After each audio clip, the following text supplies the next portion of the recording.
I'm pasting this into a new window, and I'll put that there.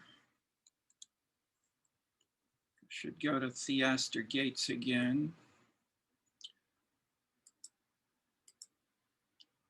But we want to go to after where we ended. So I want to put that there and have that in just a second. Okay. Let me make a couple of big points about organization or participation, sort of Tocqueville and refining Tocqueville. The big point is not just to think in terms of a simple characterization of Tocqueville, as has been unfortunately too frequently done by even leading writers. I'd say Putnam's Bowling alone is the main culprit here. Putnam himself knows better, but in the best-selling book he simplified, and a lot of other people, like his colleague Sidney Verba at Harvard, who's just studied civic organizational membership for years. They in APSR, American Political Science Review, sort of have promulgated this, which has led to debates with Theda Skocpol and others about who joins these organizations and why. All right, the big point to add to that is the context. That is, what's the context within which the organization is acting, one, and two, another label for context can be nation, such as the French or the Chinese versions of women's organization or women's activities, and how does the Chinese or the French context differ from the American context, and I'll fill in more the Chicago context of women's organizations. So how does what I want to add here explicitly at the beginning are some multiple ways in the literature that this has been framed. Framing is thus what I'm elaborating. If we take those three big ideas from social movements, they apply more generally to organizations and many other things. And so I'm going to talk about framing and opportunity structure and how they're interrelated here. You already saw the 9 types of opportunity structure that Aaron McCreight and I distinguished, and we talked about briefly. The point is not to memorize what are each of these 9. Then we had about 30 things. That is, we reviewed every paper on the concept, and they were talking about all different kinds of things. There's nothing necessarily wrong with that, but if you want to go further and get more refined and then measure them as we did, you need to make sense of what you're trying to clarify, and where and why different aspects of these things should work differently. All right, that sounds abstract. Let me give you one of the most important semi-concrete examples. The big version is Robert Dahl said, distinguish issue areas. Don't talk about power or importance or something general in that way, or participation. That's too simple and abstract. So the issue areas he then added in New Haven were urban renewal, the election of the mayor, and school board. Okay, those were more empirical descriptions which were useful for him, but those have not specifically been elaborated very much analytically.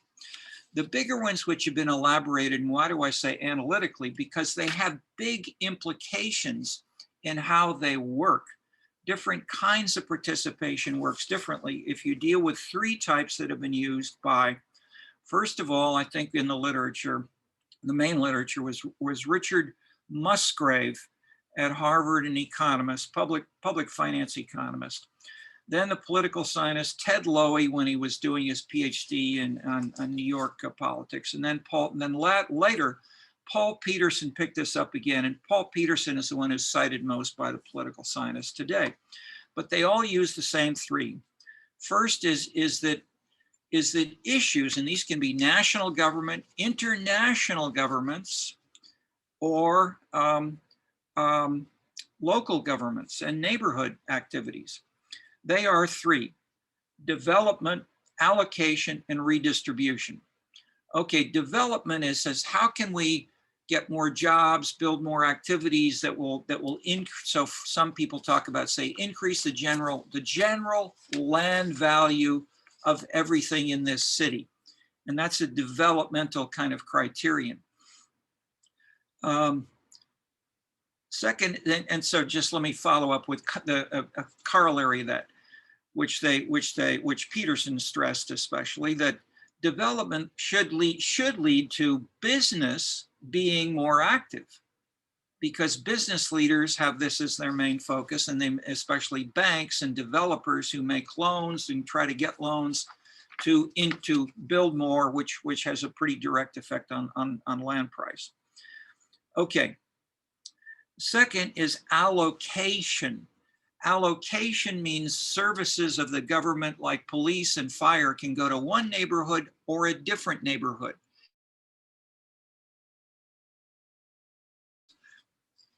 So in that sense, these can match up with neighborhood characteristics, with ethnic or political party or other characteristics like that. So if you're looking at the processes, and this is what Dahl stressed versus Hunter in part. So Hunter may have been, this elitist model of Hunter may have fitted more a developmental perspective, but less or poorly an allocational perspective, where you have visibly city council members, ethnic groups, civic groups participating more actively. The third is redistribution, most narrowly money from the rich to the poor. It could be redistribution to someone else, but that's the way it's normally used. And certainly given the increasing salience of the norm of egalitarianism, of helping more equality be implemented in measurable ways like income inequality, or racial, ethnic differences. Okay.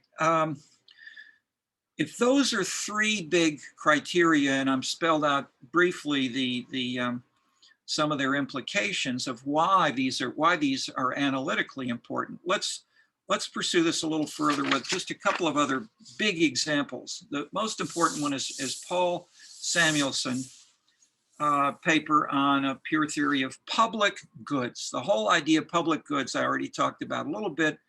Two simple criteria are that you cannot exclude people from access to them, and related, you can't charge a fee. And so such as clean air. If you have clean air for Chicago or dirtier air for Chicago, everybody gets it, whether or not you pay your property taxes. Okay, so the public good, however, I won't say there are no such things, but there are very few things that are pure, except in Samuelson's own paper. Okay, so he takes the pure type and he says, we have this, he then says people will have then an incentive, a strategic incentive to overstate how much you want, because you don't have to pay. If you're trying to measure or assess how much should we, this is a normative, so it's a partially positive, partially normative paper. Okay, so in that sense, it says normatively it's going to fail because it won't work the way an ideal model of how an ideal market will work. But an ideal market, he's stressing, won't work unless you have pure private goods. And if you've got something in between or something that's a pure, and so he dealt with the two extreme cases, but markets fail for public goods is a corollary of this, which led most economists, most normal Western individualistic economists to stay away from politics for about 20, 30 years. Then they came back again and started with the public choice group. And now the whole political science discipline is heavily influenced by these kinds of concerns. It's called rational choice or public choice or whatever. Okay, so how do these apply, say, to the diversity discussions today? If you stress that I am a woman or an African American or I'm a gay, for instance, that is using the public good to apply to you as an individual, rather than saying that I as an individual want to have this or that treatment here in my office, in my dorm, or whatever. So these are two different ways that you can to simplify, you can act, you can invoke the more shared, bigger dimension, or you can try to invoke the individual. But what is individual? Often individual, if you look at how does culture come in here? And culture comes in that individuals create their identities by combining maybe dozens or hundreds potentially of multiple different experiences that make you a unique personality and person. So we all have mixtures of each of these, but we can variously invoke. So you can say, I want it that way because that's what I want. Or you can say, I am a Boy Scout, and Boy Scouts,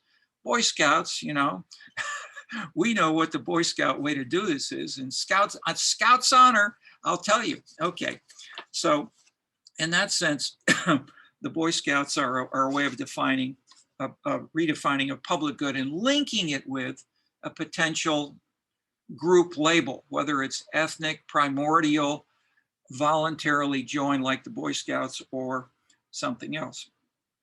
The Chinese march that Michael showed us showed individuals who refused to work under the banner of the environmental organization in the town. And the leader in interviews said, we didn't want to get involved with that. It was too dangerous. Okay, so in that sense, these were at least explicit, officially they're saying, we're just here having a march together. And then if they had to identify, they didn't say, we're marching behind the environmental separatism of our city organization, which would have gotten the organization into trouble. Instead, they sang the national anthem, showing allegiance to the national government of China, not just to a separatist group. And in that sense, they were trying to appeal more to, okay, so you see some of the dynamics. Similarly, Martin Luther King, in his civil rights activities, would sing Christian hymns. They did not sing things, we want this policy to change in this one county. They would sing Christian hymns which would link with the hearts and minds of Christians or people of let's say, a broadly egalitarian, ethical sort, who would identify with a label of justice or equality, but even if they would not label with ethnic separatism. So for African Americans, where this has been a huge issue, racial integration versus Black power. And the same thing holds for all ethnic and primordial groups, the Japanese, the Jews, Asian Indians. One book on this, for instance, is by Stephen Thernstrom, called The Other Bostonians. And he has two cases, and this fits with what we discussed in Lipset. Not quite Lipset's cases, but his two for Boston were the Jews and the Irish. And he contrasts it, so he goes into great detail through it, and he's an expert on social mobility. How do these people of the two different ethnic groups rise and succeed within the city of Boston? And basically, and they're ideal typical, but basically the Jews followed individual meritocratic procedure, studying hard, going to good colleges or getting into a good college, doing well, and being assessed what you did as an individual step by step. The Irish did the opposite. They worked as a group. They worked through the political process, and by having a mayor who was Irish, he in turn would give jobs and contracts and would support people of Irish ethnic background. So these two models have been variously used and later, by different ethnic groups. The Japanese, the Jews, and Asian Americans in the Asian Indians, Asian Indians, and to some degree, more Asian, I shouldn't say all Asians, but especially the Asian Indians historically have been highly successful in the US being quiet politically, not organizing as a group, but achieving within law schools, going into law firms where they're just, they may be the only Japanese member of the law firm, but they may in turn become very, very successful as lawyers and be recognized and accepted, but not because they're Japanese. Okay. So those are two models, ideal typical models, which are more the public versus the private. And I'm simply saying we can use these to think about many other things, such as how organizations of all sorts combine the criteria for evaluation of their individual members, for their assessment by outsiders, and then if you're thinking for yourself, where and when and which day, and you can people change from day to day in terms of which of these kinds of criteria you invoke about yourself and what you're doing, and then how to assess yourself or others. These are obviously today very hot ideological issues.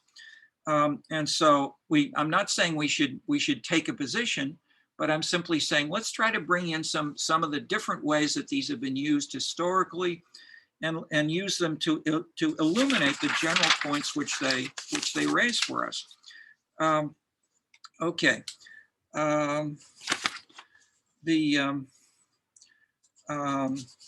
Chicago is a great place, and so I've got several Chicago examples, because Chicago is not Tocqueville's New England. I mean, Tocqueville wrote about America as if it was a generally, let's say, more universalistic, meritocratic, individualistic society. He ignored the kind of Irish example for I won't say ignore, I'm sure there's something there, but it wasn't his, and especially in terms of the implications of what has happened later, others have not. But in Chicago, the opposite is true. That is, Chicago, let's say through most of the late 19th century until Harold Washington, the elected the first black mayor, 1983, 84, Chicago was dominated by the Irish Catholic rules of the game. So I'm going to bring some of these in, but then since 1989, since Harold Washington, these have been fought over. And so whose rules to follow are big issues. Take Hong Kong in the last year or two or three. Whose rules to follow are a big issue that people are killing each other over, and handling in different ways of how to handle that. And I'm just using these as visible, important situations that we're dealing. The EU. How should the EU, what criteria should it use? And the biggest single battle they have had is between the Northern Europeans, who want to have more individual, borrow money, pay back the money you borrow, and do that following the rules of the game. The Southern European traditions are the opposite. Okay, clientelism. Edith Cresson, when she was a top person, she was a top leader in the EU, made a huge grant to her dentist. She was also a mayor. You could be simultaneously a mayor, and she was a top person in the EU. She made a huge grant to her dentist in her village. People said, how can you give the money to your dentist to do stuff that has nothing to do with dentistry? And her answer says, if you can't trust the people you know yourself and you work with, who can you trust in life? That's Mayor Daley's answer. If you can't give jobs to your own sons, that's a father's duty to help his sons. Okay, that is, they did not deny their quid pro quo clientelism. They were proud of it. It's a norm. And so within some subgroups, for some purposes, clientelism is legitimate. And I'm stressing this because the rules, the public general discussion of these has so shifted in the public media away and against clientelism that I have to tell you about how these two big cases of Mayor Daley, one, Edith Cresson. She was, as I said, she was Prime Minister of France and a mayor, and then head of the EU. And so what happened just in the EU, the whole executive committee of the EU was fired and they had new elections. And basically what's happened in the EU is most of their norms have been Northern European. And this is what has led the Germans, the Finnish, the Swedes, and maybe not the Swedes, but the Northern European Protestants to be fighting against the Southern European Catholics. Okay, so we find those same kinds of things more generally.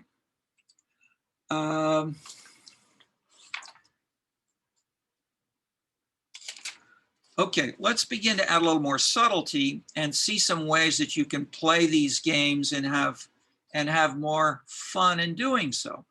Take a very visible, charismatic, and both negatively and positively, Jane Byrne. After 1968, when we had the big explosion in Chicago, and Daley, okay, I have to tell you because many of you don't either. Okay, 68. Who can tell us what happened at the Democratic Party convention in Chicago in 1968? Is it part of the history that you're familiar with, that you know, or you've read about or seen it somewhere on a? Yes, Andrew. So in 1968, a large amount of activists upset with the nomination process gathered across from the Hilton, I believe, in Grant Park, and in the process of protesting were broken up by police forces in a rather violent, brutal manner. Absolutely, I mean, righto. And so all of this was on top television coverage because the national media were all there for the convention. Mylan, anything you want to add to that? And this was also in the midst of the Vietnam War, and after President Kennedy's brother was assassinated as well. So political tension was at an all-time high. Yes. So excellent points. So it said not just it was the Democratic Party convention, the Vietnam War, the assassination of Bobby Kennedy. Absolutely. Good points all. These so the context was more like, let's say, in Hong Kong in the last year. I mean, that is, not everybody was protesting, some were not, but the sense was, I mean, what's going to happen? And you know, looming behind Hong Kong was, of course, Beijing, and that's where we are now. These are big issues for local areas, not just in Hong Kong, but for every city in China. These are important issues. Okay, so let's push on and say, so after 68, when Daley, who called the police, that is, so the key actor here was the local mayor who was in charge of security for the convention, called the police, dragged the people out, used the police very visibly and actively, saying, you know, this is law and order. What did the Democratic Party do soon thereafter? Many of my students took leaves of absence for a year, and they went out and they went to work for the Democratic Party in, you know, someplace in Kansas, in you know, all over the country, and they tried to change the local parties, and basically they succeeded, not just from the USC, but lots of people did this. And 4 years later, Daley and the unions were basically excluded. It was in Miami, and the dominant figures within the party had then changed the rules, which said every local Democratic Party in the entire United States must have co-chairs, and one must be a woman and one must be a man. Okay, in Chicago, Mayor Daley then appointed Jane Byrne as his co-chair of the Democratic Party of Cook County. And one of the jobs, so she then ran for mayor a little bit after that. And I went to a meeting that lasted over an hour, She talked roughly an hour, and then we had questions for after that. And this was about 30 people who were experts on Chicago urban or Chicago politics, mostly political scientists. And she had one, she was running for mayor at the time, it was maybe 6 weeks before the election, something like that. What she talked about the whole time was how she had been given responsibility as co-chair for dealing with the independent organizations. What does independent organizations mean in Chicago?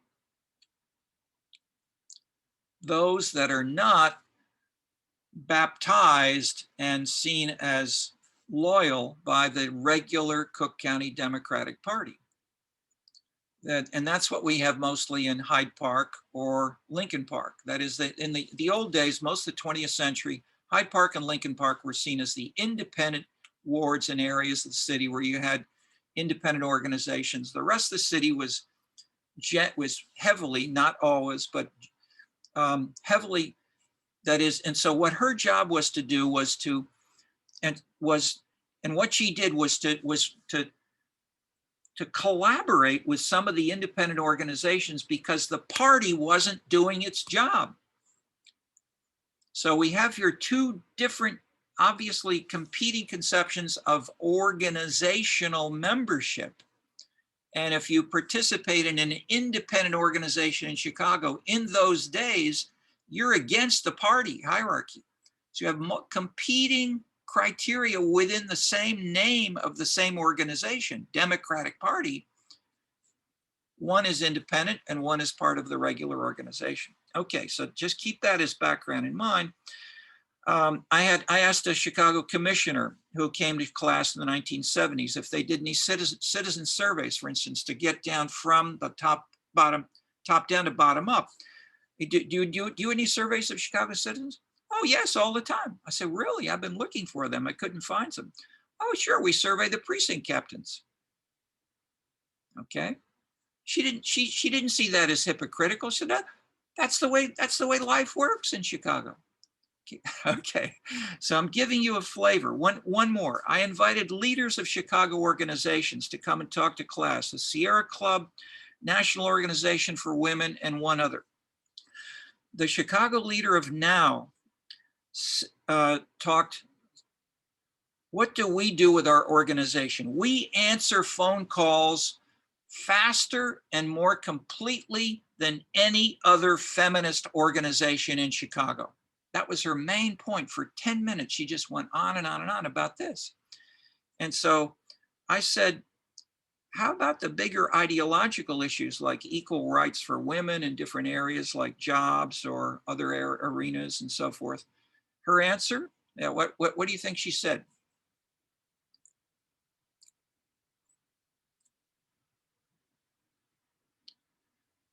Our NOW leaders talk about that in Washington, not here. I practically fell off my chair. Okay. But she just elaborated, that's not Chicago. This is showing the quid pro quo clientelist tradition and how it was legitimate even within national organizations like the National Organization for Women. Okay. French Communist Party was highly committed abstractly to equality nationally in speeches, but the local leaders were anti-immigrant for years, as immigrants could not vote and other parties might win elections. Yet, by contrast, in Italy and Poland, in some other countries just before 1989, the Communist Party gave half their seats to women in the PR elections, proportional representation elections. So the organizational rules can be drastically different even within an organization, communist, democratic, whatever.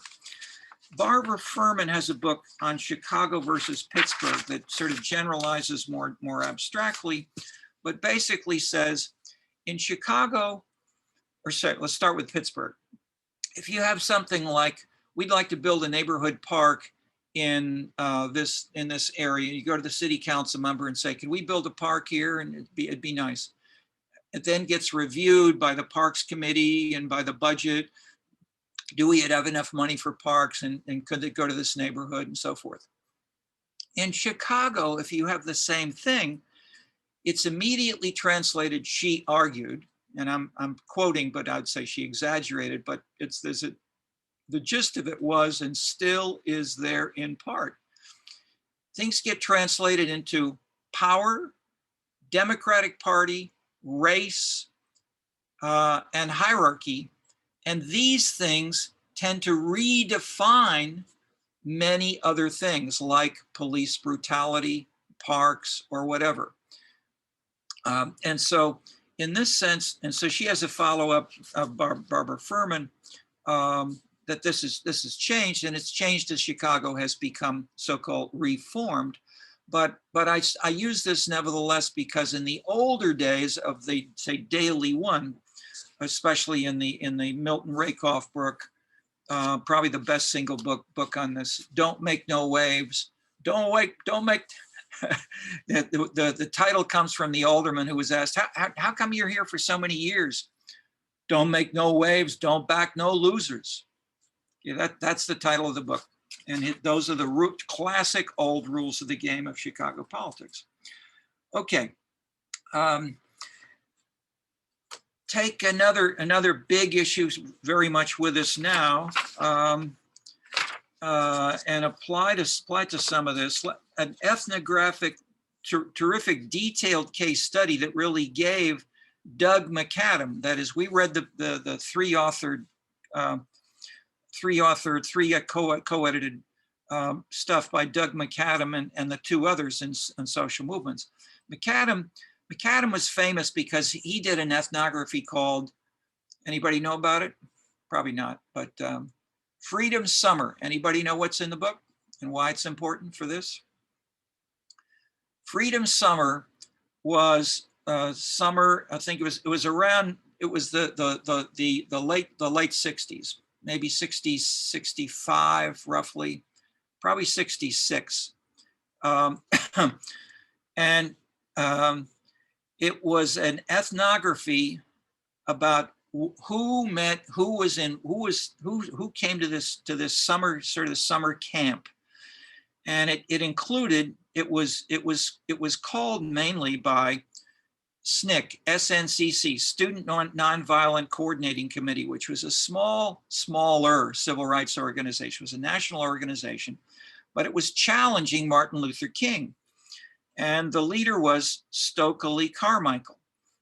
He came from Trinidad, New York, and he did a book with Charles Hamilton a little after this, but after this summer. So in the summer meeting, the other people were not from SNCC, they were from the northern unions, especially New York Union, tough people who were used to bullhorns, battles in the 1930s.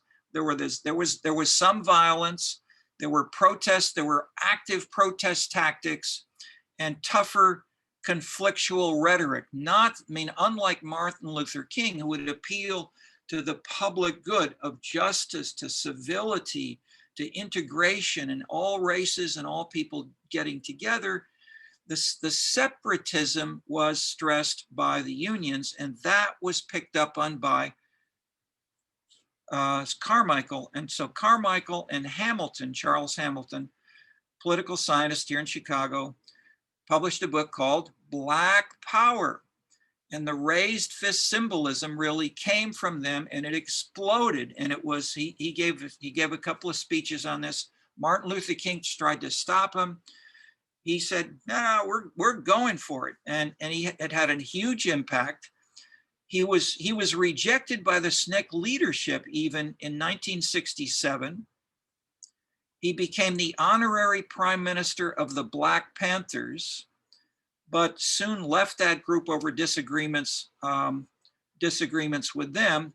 And he moved to the West African nation of Guinea in 1969. So he's only critical player for less than 5 years. But he had a huge impact in articulating a Black Power perspective, which in turn led the civil rights groups Martin Luther King's organization and the others, the Urban League, to basically move in a direction of Black power.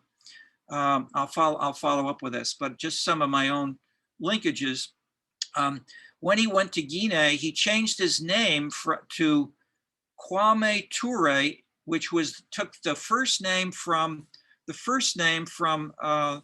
president of Kwame Nkrumah of Ghana, and the last name of Sekou Touré, who was the president of Guinea.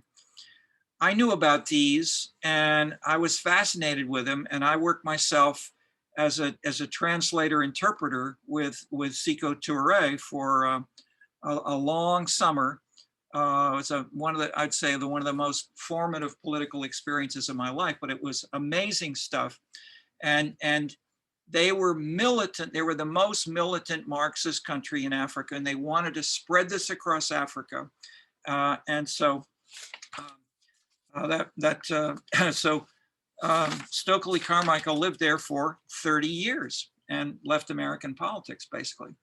Okay, nevertheless, the Black power symbolism came to, how dominant was it? This is a highly divisive question among African Americans, and publicly it tends to be avoided. It's because it's divisive. But here, living in Bronzeville, just one, and when I say it's divisive, if you look at all kinds of national surveys on this, and if you look at, say, you get what's called a bimodal distribution. You got, two people at two high points at each end, and fewer people in the middle. If you say, are you in favor or against, asking multiple questions and different ways of doing that. But basically, that's a story.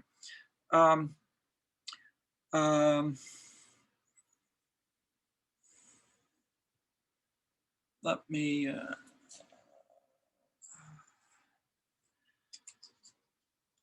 the first mayors that were major northern city mayors were Coleman Young and Detroit, and Richard Hatcher and Gary. And Coleman Young, with his union Marxist background, loosely, especially conflicted with a more gentlemanly negotiating style of Martin Luther King and others. When Coleman Young came here in the social science building, he gave a talk in room 122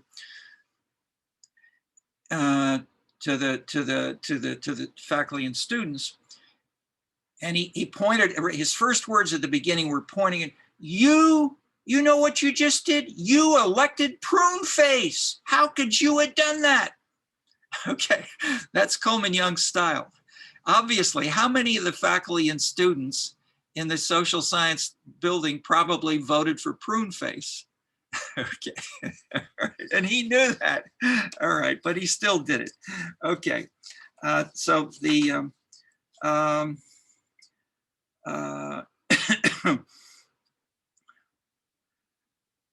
another meeting quickly. Bronzeville, civic groups, about 20 people, one of whom was Michelle Obama. I was there for the whole meeting. At lunch, the husband of Michelle Obama came in, walked in slowly, and as he walked in, a couple of people said, who the hell is this? What do you want in here? Not our turf, not your turf, and so forth. He stayed about 10 minutes, talked to her, and then left. And then afterward, people would explicitly say positive things about her and about how close they felt to her personally and how much they didn't like that guy. The cover of the New Yorker magazine had an image of the two Obamas, and he was dressed in the white clothes of Nehru, and she had the Black Panthers machine gun bullets across her front. Okay, the lead advisor cited in the story was Tony Preckwinkle, who's currently the president of the Cook County Board and it was ward alderman of my ward in Chicago for, I think, 12 years, maybe something, three or four terms. She was a student of mine, as was her husband. We have many students who work with her, so I have a good flavor of some of this. That is, in a public meeting with maybe 200-300 people, the president of the university, she, a couple of others, I said, can you say something about racial integration to when I asked of Toni Preckwinkle? And she said, I can talk about it, but I would say in my ward, the only kind of integration I can talk about is economic. So the public, so in that sense, the ward in the area of Bronzeville is in that sense Black power oriented, even though the alderman may not say that and share that. Okay, so and within the same family, et cetera, et cetera. Okay. Forrest Stewart, Battle of the Bullet. I meant Ballad of the earlier draft was called Battle. The later draft is called literally the Ballad of the Bullet, because that's the theme of the book, that the bullet has become a ballad on YouTube videos by which young individuals, gang members and others, promote themselves and their gangs through YouTube ratings by having high quality videos that get edited and refined by others. That's what Forrest really has in the whole book. It's a brand new bestseller, and he when it came out, or that is 3 months or so after it came out last summer, he was named a MacArthur Genius for the book. It's a very smart book. We biked all around Chicago and interviewed, talked to people, and argued over this stuff. Okay, but then looking for what I'm looking for now are examples where you have conflicting potential norms of how does empirically the group operate, what are its norms of right and wrong, and if the norm is no longer I'm gonna protect this turf, I'm gonna sell drugs, or I'm gonna shoot people if they invade my turf. Instead, I'm going to make about a video about how tough I am. Then you don't need to be on the street at all. You make the video, and your YouTube rating is what you really focus on. That's Forrest's point. Take a look on now that is I've tried the we've got good stuff on his earlier, but there I've not been yet able to find a good video on the Ballad of the Bullet, or I'd show it. I would have shown it. South Shore Bank. Richard Taub did 2 books and on the South Shore Bank. Ron Grzywinski and 3 others were working at the Hyde Park Bank in the 60s. They all left the Hyde Park Bank, and because the neighborhood of South Shore transitioned from being basically all white to all black in 10 years. Harvey Malich wrote a PhD on it. Grzywinski and others found that the bank was for sale. Whites were moving out. They got a loan and they bought the bank. And they said, we don't want to just, we want the bank to succeed. We're going to use this bank to try to stabilize and maintain civility in South Shore and not let it transition to crime, individual murders, or whatever. And basically, the way they tried to do so was, in terms of this course now, create organizations, block clubs, organizations for women, mothers, organizations for young people, organizations of multiple sorts. I mean, they followed a very Tocquevillian strategy, and to a considerable degree, it was relatively successful, in the sense that compared to many other neighborhoods, that I would say it has had more problems in the last 10 years. but for a couple of decades, it was highly successful. I'll add, they had a job training program. Roughly over 90% of the people who went through their job training program got jobs and held them afterward for something like, they were still holding the same job up to two years or more later. For government job training programs, this was something, they had something like a 20% success rate. So they had a hugely successful ready. And why? Because they trained people for jobs only after they got organizations to commit to give graduates of their job training program a job within their organization, because they had such a stellar reputation of doing this well. So he then said, I almost was going to show a video, but I'll just give you the quote. When he came to class, our goal is not to make a profit. And I have to say this again and again to our staff here in the bank. Our goal is to be a good civic organization and to make the neighborhood better, a better place to be. Let me say that. So he said it again. He said, I have to say this repeatedly to staff. We're not trying to make money narrowly. We're trying to long-term make this a better, stable place. They then created a branch in Arkansas. It came to the attention of Bill Clinton. When Clinton was elected, Hillary Clinton was on the board of the Arkansas Bank. They created branches in Pakistan, I think in Poland, and then with Pakistan, they've been part of much huge lending organizations around the world. Okay, what I'm pointing to you is partially exceptions or deviations or variations within bigger contexts. And I'll just mention just one or two more examples, and then let's have more general discussion. China, more general China themes, thinking topics that are of great interest to the Chinese. Beijing nightlife. That's a policy being pursued by the city now of how to do it, how to implement it. And several people are working on this with the city of Beijing. Rural and urban amenities. In Wuhan, Bo Chen leads a group that's, this is Kiji in Beijing. Bo Chen has done, they collaborate actively with the Ministry of Culture and others. How can they make the library? They have libraries in every county in France. They have museums in every county. And third, they have cultural centers. What kinds of programming can they put on that will appeal to people in the local areas and not make them feel they have to rush to big cities and create problems in that way?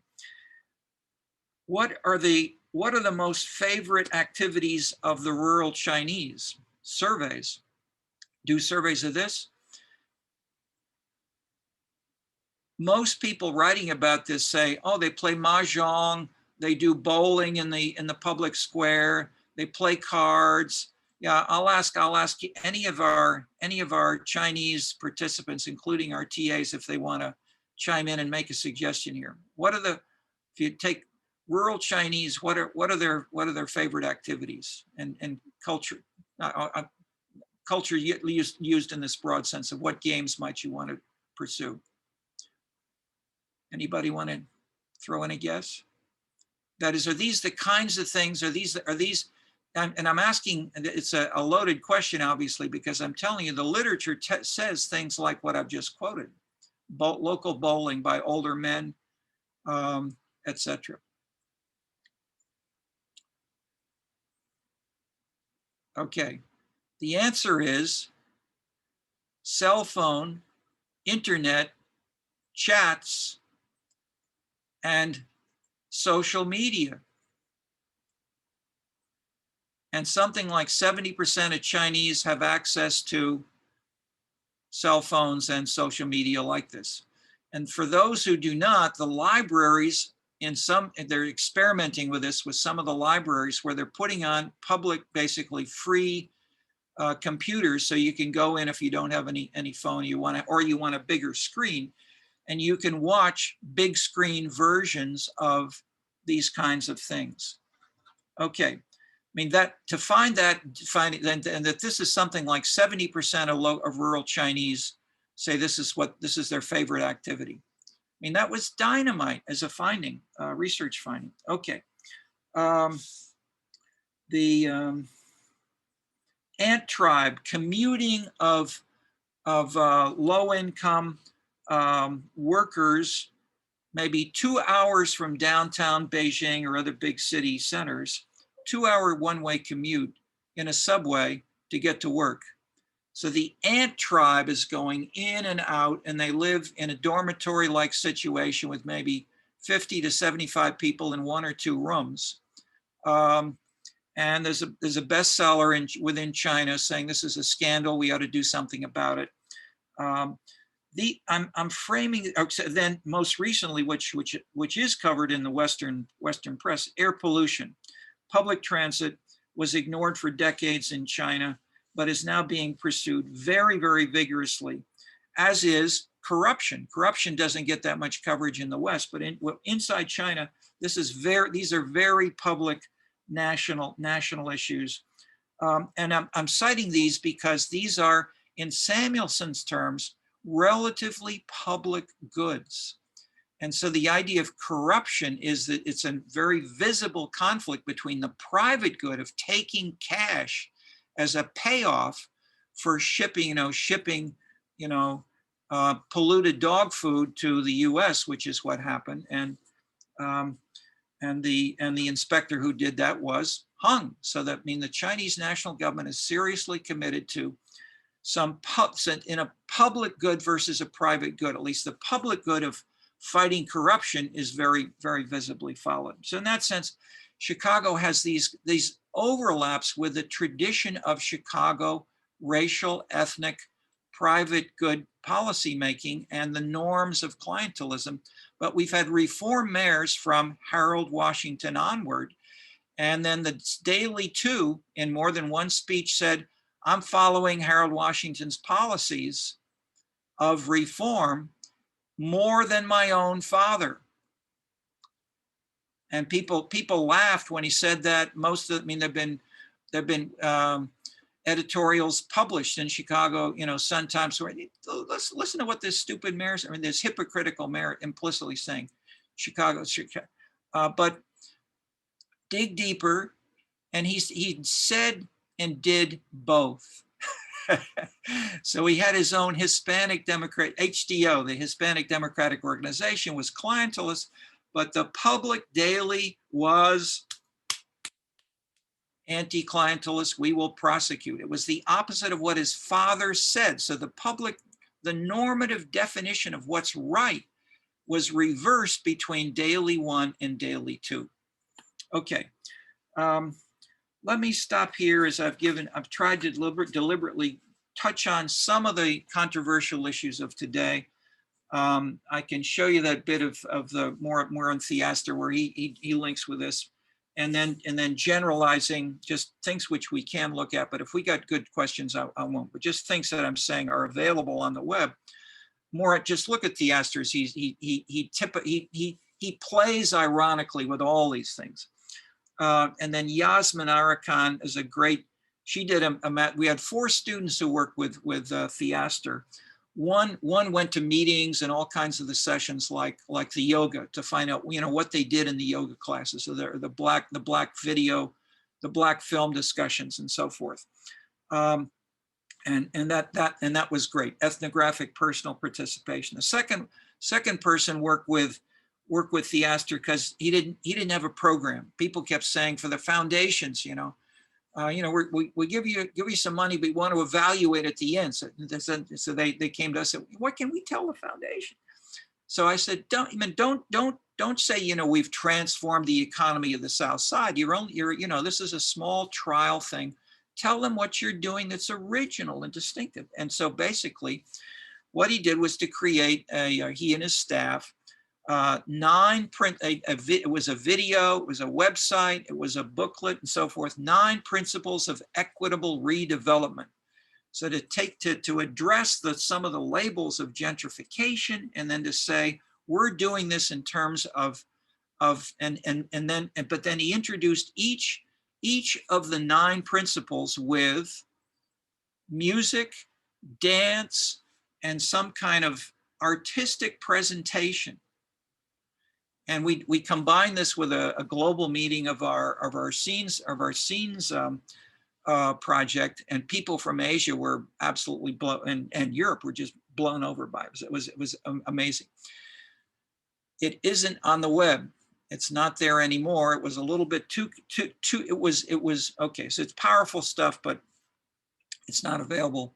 It's only there in the words of the people who wrote it up. So the 4th MA was by Yasmin Arakan, and she and we have published a paper summarizing parts of her MA, basically showing that the areas with more arts activities, that is, if we try to say, I mean, the question everybody posed to Theaster was, can we generalize what you're doing? Are you dealing with one little bit of a neighborhood, or are you dealing with implications which can be used, across the US or the world? Hot question. So what we did was measure the number of artistic activities, especially counting artists or people who said, according to the census, they're artists. Then look at that as a local zip code, 45,000 zip codes, join that with other characteristics. And basically the areas with more artists have tended to increase their incomes more than the areas that have fewer artists. Then add controls for as much else as you can bring in, which may be causing this to be a spurious relation. That's the obvious question of spuriousness. So I mentioned briefly the chicken and egg issues, but I'm simply saying this is what Yasmin Arakan did her MA on, and I've got a video of her summarizing some of that. Okay, so I'll stop there. Let's talk. Questions on any of this? Mylan. You discussed a bit earlier about clientelism. How does Chicago in particular, and like the permanence of aldermanic prerogative, contribute to the cycle of clientelism, specifically, in this area? Very sensitive question. But the simple answer is aldermen differ. You get, and so that's the wonderful thing about Chicago, that you can find all different kinds of political and social and cultural patterns if you go from one ward or one neighborhood within a ward to a different neighborhood into a different alderman. And so Toni Preckwinkle was as alderman was drastically out of step with most of the aldermen. That is, she went to the USC. She was from Minneapolis, from St. Paul, Minnesota. She had a sense of St. Paul, New England moralistic politics. When Stokely Carmichael gave a famous talk in Chicago with Hamilton I'm not sure if Hamilton was there, but it was the Black Power talk. She was a college student. She raised her hand and said, "How come you have to have those goons up next to you to protect you? Do you need that much protection?" She was attacking Stokely Carmichael, when he was, the most charismatic leader among Black college students in the whole US. All right, so then in this, but when she ran for mayor, and as she was moving in that direction, she became head of the Black Caucus in the Chicago City Council. She then began to reach out and to try to articulate Black jobs for Blacks, other things which were more private goods, which she had not stressed so much in her public good focus before, where she'd stressed corruption, discrimination, other kinds of issues, but also participation. So she's a very powerful and important case to look at, because she lost to Lori Lightfoot. And everyone said, all the polls said Tony's going to win by a landslide, but she was beaten. And so the interpenetration of this is a very hot issue in Chicago right now.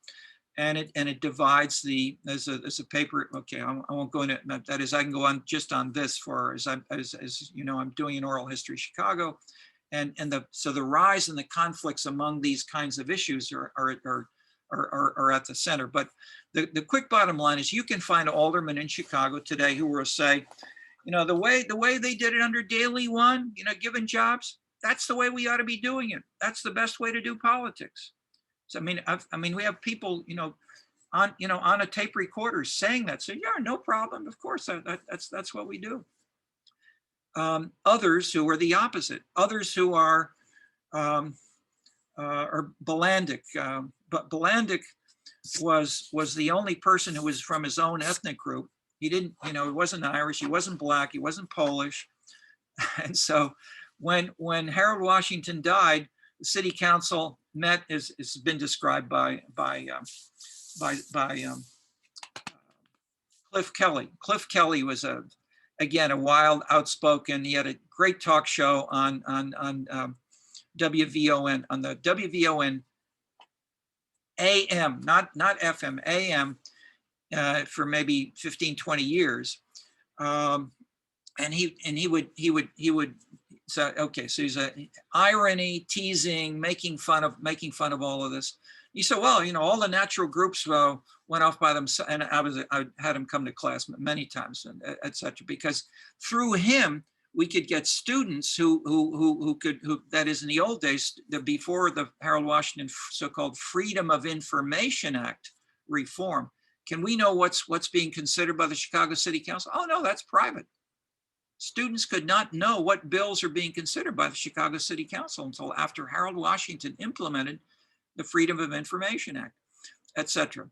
So I cite that as a simple public good kind of issue on which aldermen differed,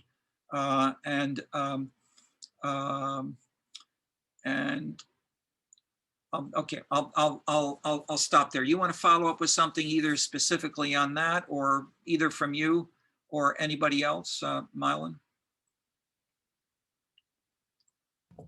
No, I don't have any other follow-ups. Okay. I guess I can let Okay. others No, ask any questions. Thank you. But as you can see in my, sorry to interrupt, as you can see in my answer, I'm trying to answer using African Americans in Chicago as an example that can also be considered inside China, inside France, and for other contexts where these issues are not uniquely African American, but they do illustrate more general patterns that we can say, how does this work in this part of Beijing or that part of Paris? Andrew, hands up. And Adam after that. Yeah, so I was just trying to get some better context after that last discussion. So with Harold Washington and sort of this nature of coalition building and transparency, is it a radical sea change from the previous Chicago machine that ultimately kind of wasn't successful? Or was it something that directly flowed into the second Daley administration? You know, was it more of good marketing, or was there legitimate backing to the reforms? I'd say both. That is, the big sea change was more highly educated Chicago and Chicago voters and residents. So you've got big differences between older, less educated people in city jobs and younger, more highly successful, say, smaller firm, private firm. But you can still have the same thing over just 3 generations of Chicago firemen who I've had. I mean, I had a student who was a Chicago fireman. He'd talk about the battles between his father and his grandfather, and they each had different views of how Chicago politics worked. So these, but the son was here at the USC, and the father and the grandfather were less thoroughly educated, let's say. So in that sense, education I would say is a major longer term driver. And this shows up in many surveys nationally and internationally, where these views that we've talked about as a new political culture of socially liberal, fiscally cautious, 60, 70% of European, Japanese, American, North American citizens support these kinds of views.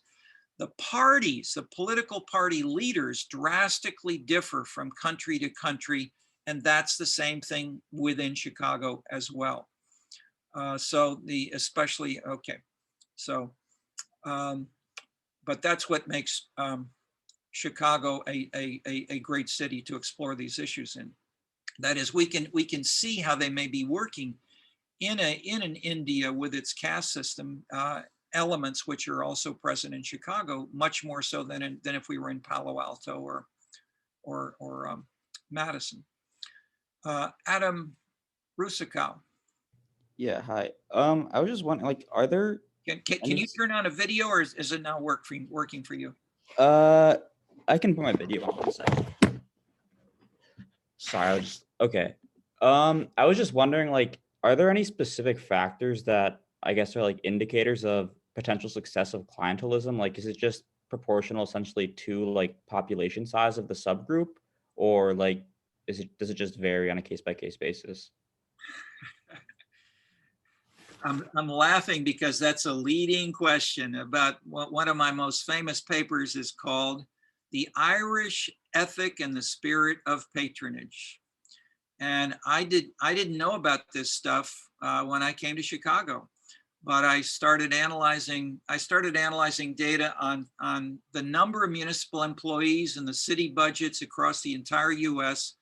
And I analyzed everything I could get my hands on. And I had data that went back historically. I had current data.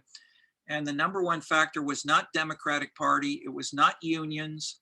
It was not income. It was not black, white. It was initially percent Catholic. And then I said, so cities with more Catholics spent more money and had bigger government staffs. Then after that, I said, well, what kinds of Catholics? If we can't make it go away, it's not spurious.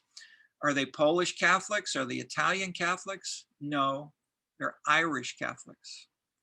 Cities with Irish Catholic leaders and larger Catholic and generally Catholic populations.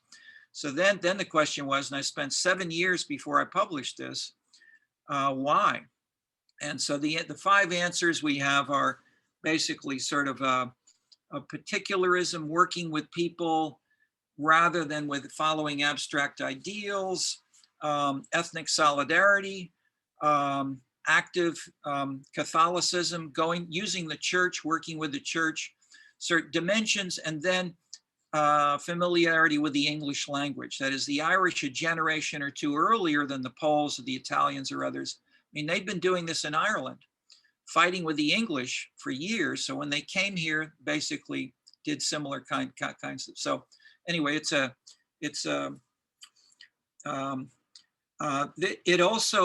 it ended in terms of national consistent impact in the 70s. So it's historically a critical part of spending levels in the US today, even if the specific Irish are no longer there, because following Andy Greeley in his novels, and I published this only after Andy consistently pressed me to do so, and then he gave me lots of advice on it. As his novels, and he was a PhD sociologist, he taught here and NORC surveys. The Irish became more and more diverse, and so I illustrated this in the new political culture book. There were mayors of Boston, San Diego, and Pittsburgh, and each of those 3 mayors illustrated drastically different political cultures. So no longer do they fit the older clientelist model, but it's a background which they all are either embracing or reacting against. Thank you. Very good. Who else?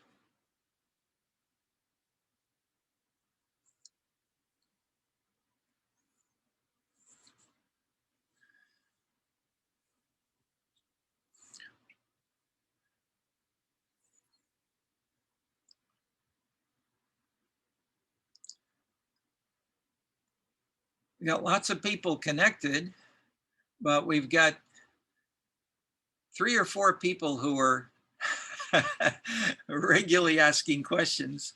Adam, thank you for joining yourself. Oh, here we go. Ram is regularly, he's a regular. You're all welcome, and you can come back again, but I'm just encouraging other people to raise their hands too. But Ram, go ahead. Yeah, so you mentioned Theaster Gates as an example, and the Rebuild Foundation as an example of the integration of social sciences and artistic endeavors. But I feel like a lot of this is based on like in-person contact, like even with the yoga example, discussing politics or what have you before engaging in a yoga session is based on like people being together. So I'm kind of wondering how the pandemic like has impacted the correlation between social sciences and art, and whether it can recover in a substantial way after hopefully the pandemic ends.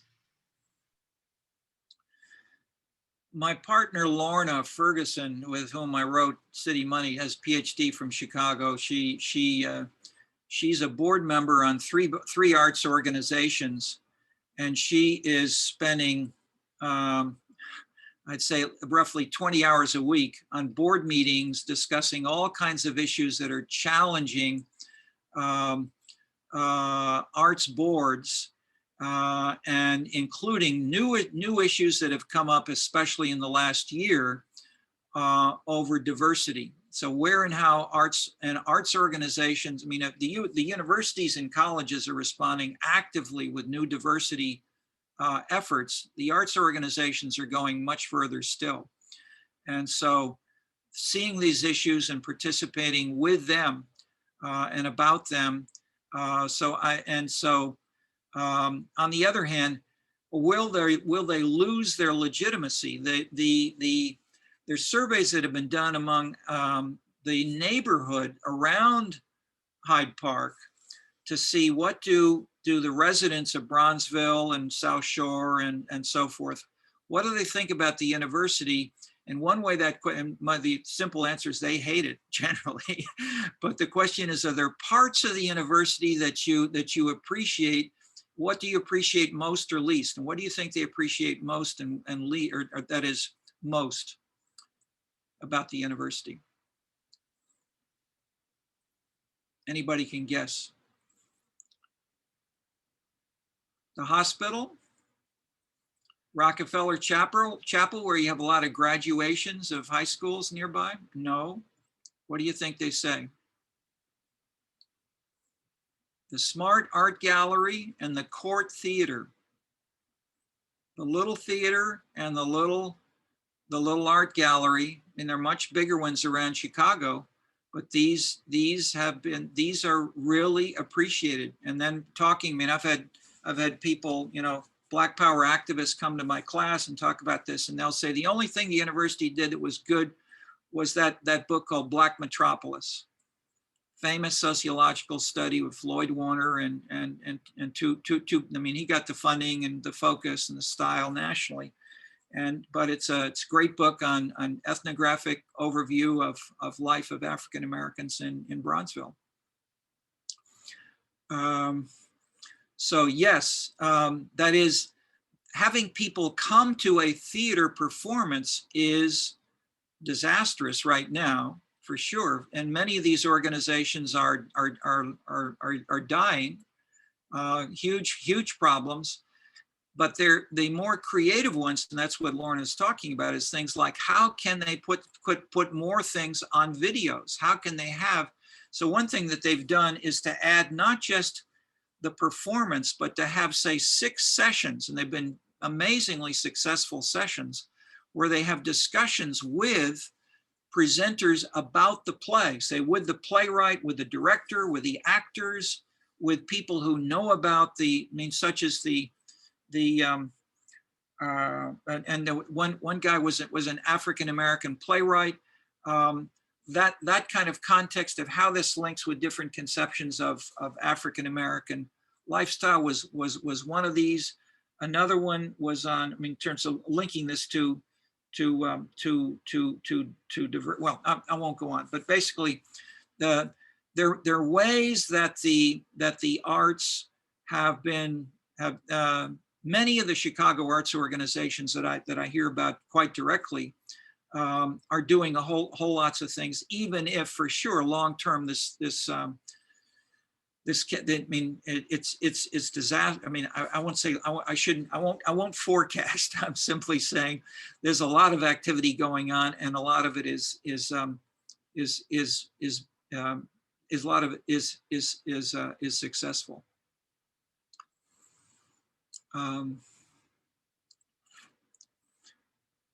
Mylan, is your hand still up? Yes, I had a Go kind ahead. of follow-up question. Wanted to link my previous question about, the uniqueness of Chicago with the pandemic. So with the coalition building, sort of politics going on, I know there's sister cities, and sister cities have been in existence for a while. Um, what is this prospect of that, even in the midst of this pandemic? Are cities able and politicians able to connect with other countries and cities to create coalitions around issues, and how effective is that?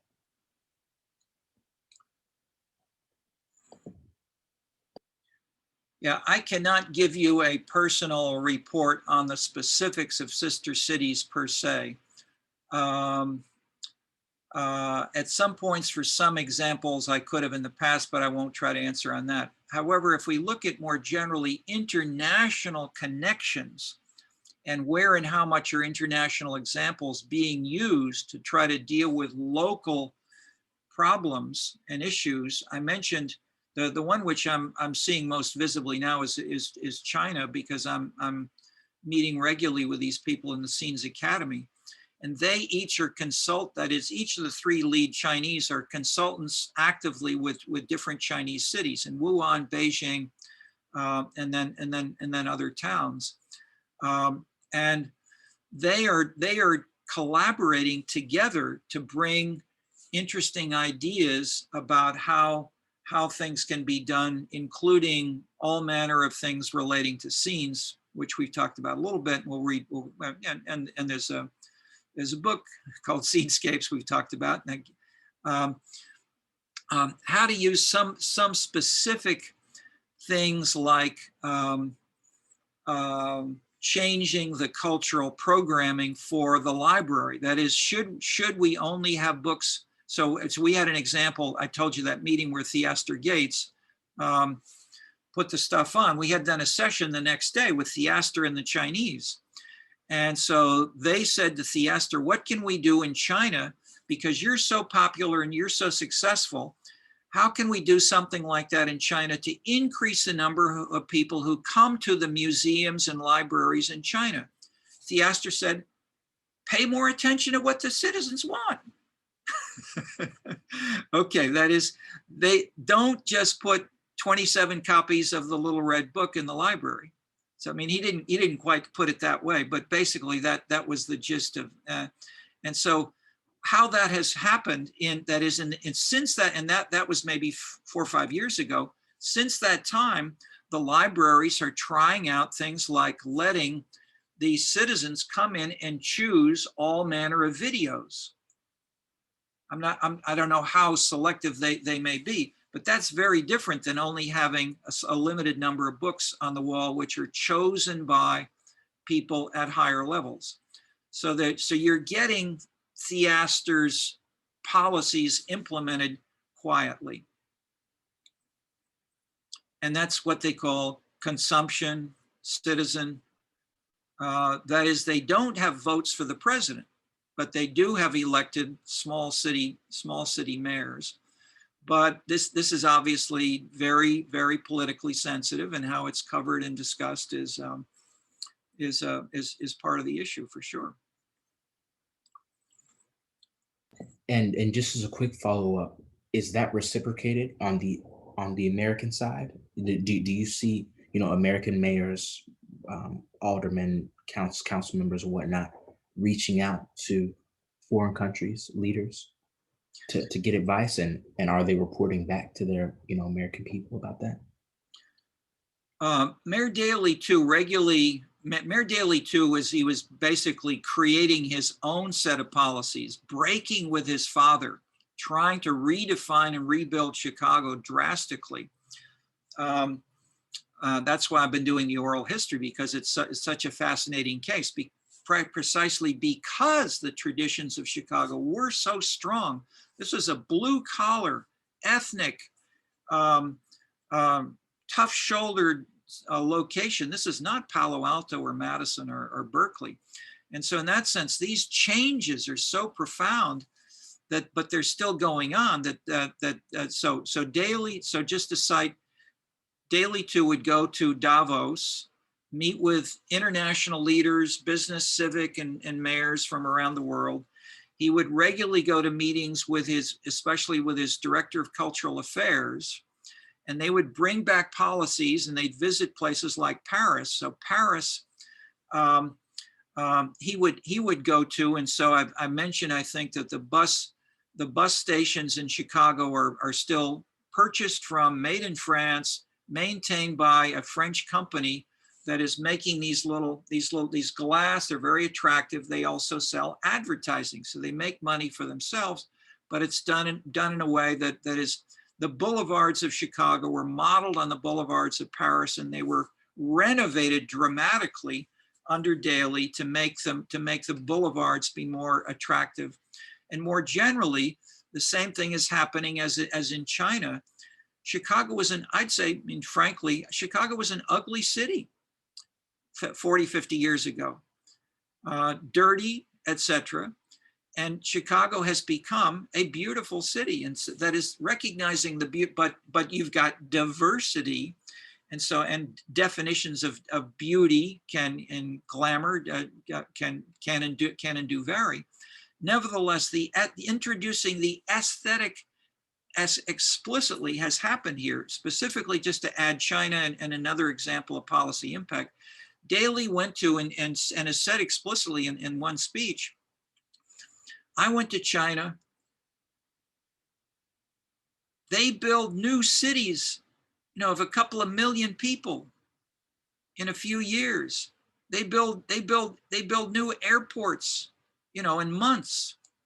I haven't been able to get one new runway on O'Hare in 10 years. We have so much debate over it. So I've been trying to have us learn from Chicago. And so I'm creating new positions for teaching Chinese language in the Chicago public schools, and bringing here exchanges of individuals from China who can try to help us in Chicago, learn from, and try to adapt some of these things that will make us do things better in Chicago, quote unquote. He didn't learn Chinese himself, but I mean, that was pretty dramatic. And that's breaking away from the ethnic traditions of Chicago classically, for sure. Or put differently, the Irish have succeeded in part because they have not, that is, they're too small numerically to dominate. They built a coalition initially with Catholics, other Catholics, Polish, Italian, and so forth.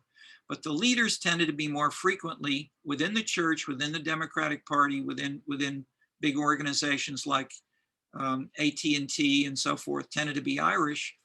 But they did so by trying to create jobs for people who were working with them, even if it was clientelist, and then it increasingly became so-called reform. So Daley too, in that sense, did some of each, and we can see examples of both, but they can be, but as I said differently, rather than saying he's a mixture, we can say we can see different policies that Daley too pursued, some of which were clientelist, some of which were international borrowing from France or from China, and others which were borrowing from somewhere else. But he explicitly did this actively. And there are many organizations such as that is, I created an organization 20, 30 years ago called Fiscal Austerity and Urban Innovation. And we've done that internationally with 35 countries for some 30 years. So we published over 50 books which do these kinds of things, joining policymakers with different cities around the world. And then they have conferences and they invite people They have consultants. And so I said, if we've consulted with the city of Paris, city of Seoul, and now these scenes things in China deliberately, not simple. I mean, I don't make any money on these. I don't care about making money. I care about more about the ideas. But I learned from doing this, and that's why I do the consulting. And it's challenging precisely because it challenges, as I've said. I've tried to have Chinese teaching assistants and then ask them, I'll ask them again today or each day, if there are things we can say, how would this be different if we went to China? So we heard the presentations from Michael Ma, and when you talk about feminism and a green movement in China, to give you a flavor of how things may change when you go to a different context. Okay, we're at the end of time. I'll quit there. But thank you for your good questions all. And we will have a session on Monday where we'll have exam preparation. And yeah, I don't know if she's still there. Sorry, I was going to say, if anybody has a very quick question about any of the specifics of the exam, such as Chris Sakamoto asked last time, and I said, if you have something else you want to ask, you can do it with a full group. It's maybe a more limited full group in person, but as we're recording, I'll just at least ask if there's something you want even today to be there, to have 3 or 4 more days, or we can pursue the whole session on next Monday. Chris, are you still there? Yeah, she may have logged off. Okay. Or no, Hana. Yeah, Hana Okamoto. I'm sorry. I have 2 people with the mixture of your first and last name. Yeah, Hana. Do you want to ask anything today that relates to, or anybody else specifically in the exam that you want to get today rather than waiting until Monday? Right. I wanted to clarify. I'm having a little bit of trouble distinguishing between the themes that we've set for each week and the overall parts that are listed on the syllabus. So, for example, really specifically, when we talk this week about the role of arts in different countries and how that varies, is that supposed to be an example of, for example, the rise of civil society or the decline of politics-based participation? We've talked extensively about that, so I'm just wondering how you see that connects to this week's themes.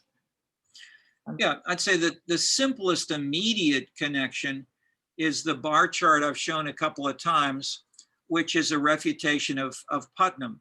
That is, Putnam's book, the Bowling Alone argument is that civic organizational membership has been going down. Therefore, we will lose legitimacy in the political system because we're not as Tocquevillian as we were in the 1950s and 60s. That's Putnam's argument. And so what we've done was to reanalyze types of organizational participation. And we found that the arts are the opposite, that the arts are taking off. And so that and related things are what led me, only starting then to myself. I didn't study the arts and teach it in a class like this until we had those findings. And because these are so important and still so unappreciated by most political and social scientists, I'm one of few people in the social sciences really talking this way. So the artists love to hear it, but they don't have any data for the most part. That's the simplest direct answer. But you had potentially 2 or 3 subtle variations. Is my answer enough to? I think I gave you the quick, simple answer to your question. And I would say for an exam question, that would be enough. But if you can show us especially in the essay part of the exam, that you can give us a simple question first, but then the simple answer, but then show some subtlety as well. So what I've tried to do is take explicitly deviant cases such as Faulkner and Nathaniel Hawthorne within New England and the South to show how, or the South Shore Bank as a bank which is not trying to make a profit, as deviant organizations to illustrate how the mainstream patterns work, or how the arts policy as a cultural policy can be changed in libraries across China, But what they're doing is doing things on an experimental basis. They do research. They say, you know, what happens? How much does this change? And then they implement it.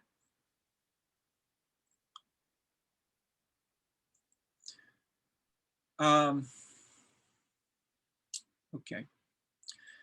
What's I guess it was it Ram or someone who asked what's the hot news in the financial page of say the Wall Street Journal or the New York Times, the financial section these days? It's games. We got, you know, millions and billions of dollars involved in these short-term fluctuations of stocks of games. Okay. I won't say that that's the Mona Lisa, but game programs are hot stuff, and they relate to the. Okay, yeah, you see the linkage. Xingyi Kai, hand is up. Or, Yeah, I yeah. don't mean to end with Hannah, but if Xingyi, you want to follow up on something else like this, but please go ahead now. Yeah, I also want to just ask some questions about the exam. If I want to do a quick review of the past quarter's content, should I go back to the readings for like just recap some sessions of in our class? I just want to ask this question. Sorry, I can't quite understand the specific clear question. Maybe try to state very simply. Yeah, I just want to ask if I want to do a quick review of this content of our class content and to prepare for the exam. Should I go back to the readings or should I review the sessions in our class? When you say the sessions, you mean the recorded videos?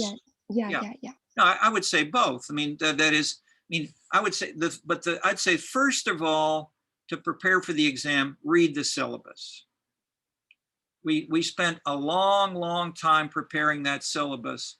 And then to try to give, because this whole field of global is messy, we're trying to restate the whole field in some explicit propositions which we can test and discuss and more clearly, even if it means sometimes simplifying, as I've done with Bowling Alone, and because I've deliberately pointed out that Putnam's a smart guy, and his later and earlier books he changed. Okay, so I'd say look at the syllabus, look at the deliberate differences, and then read the readings that are highest with the stars, the 3-star, the 2-star, and spend the most time on the 3 stars. But scan through as much as you can and get a flavor of what's interesting and important. And the total number of readings is still, especially those with the stars, is relatively small compared to a number of courses. And then related, there are some themes that is clearly the recorded sessions build on this background, but I've tried not only to summarize the readings, which would just get boring for everybody, but to encourage you to think about, extend, elaborate. And I've tried to have, in general, I'll say this explicitly, maybe I haven't before, I'm trying to give you some clear, simple boxes and arrows kinds of things. At the same time that I'm trying to give you, showing you how we can add subtlety, that we can do this rationally, explicitly as social scientists. I won't say just social scientists. I'd say if you're an art historian, you can try to do things coherently in a systematic way, or you can say it's all emotion. So I'm at least saying we should recognize people who say it's emotion and look for ways of trying to capture emotion. But we can do that by saying, what films do they go to? What are their popular songs? What rap music is important? And so the et cetera. But look at the lyrics of rap music. Look at the subtleties of character, of looking at the prejudice of the Salem residents and the secret freeing of the slaves going on within the South during the Civil War, etc. Okay. Okay, I got it. Thank you.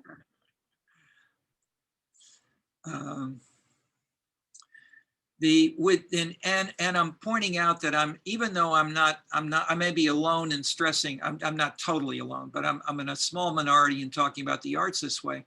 These changes are going on with bigger implications, I would say. I've talked about how political science, sociology, economics are changing their entire perspectives. Since Gary Becker was here, then people have come here doing things called Freakonomics. Freakonomics is drastically different from some of the classics. So I'm mentioning that because a number of you are either in public policy and in economics, and these things apply even more because the discipline of economics is ahead of the others in recognizing amenities, lifestyle, consumption, and articulating and building models and methods for capturing and measuring these systematically that we've extended in the Scenescapes book. Okay. Hannah, did you have any more follow-ups on anything from that, or is that is the main follow-ups can and should be on that is, I would say, I don't mean should be. I mean, clearly the questions you have asked today are excellent, and it's right to ask them now, not just on Monday. So does anybody have a question like that you want to ask? And then Monday you can say, for instance, I don't understand how paragraph 3 fits with paragraph 5. And if it's really very, very narrow, maybe email or try to check with one of the TAs in office hours. But if it's broad, leading to something a little bit more general, then let's do that on Monday. But I don't want to say we must defer until Monday if they're bigger things such as the both of you have asked in your questions today. So thank you for asking for all the others and for making the class be more transparent and I hope helpful to everyone. And I'll just remind what I answered in answer to your question, I think a week or a couple of days ago. The exam has 2 parts, essay and ID. And there are no multiple choice questions. So it's how you write and give us a flavor of how you write. And plus I'll remind you of the sending out of the email from the 3 TAs, which again was the same question. How can I study for the exam? How do I write a memo? I mean, their answers are the same as I'm giving you right now and which are also in the syllabus. Anything else anyone wants to ask about specifics of the exam? That is not the detailed specifics, but something of the sort which Hannah and how do you pronounce your name? Xinyi? Yeah, Xinyi. Xinyi. Okay, Xinyi and Hannah, thank you for your questions right now. These are I'm sure these are important for everyone.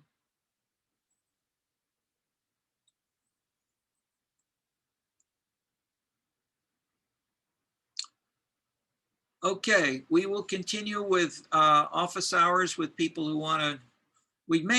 Officially our office hours are on Monday, but we can try to have something briefer on Wednesday. And because the exam is next week, if anybody wants to stay on and talk about something that you think might be borderline personal, but whatever you want to raise it, please stay with us right now or reconnect if you're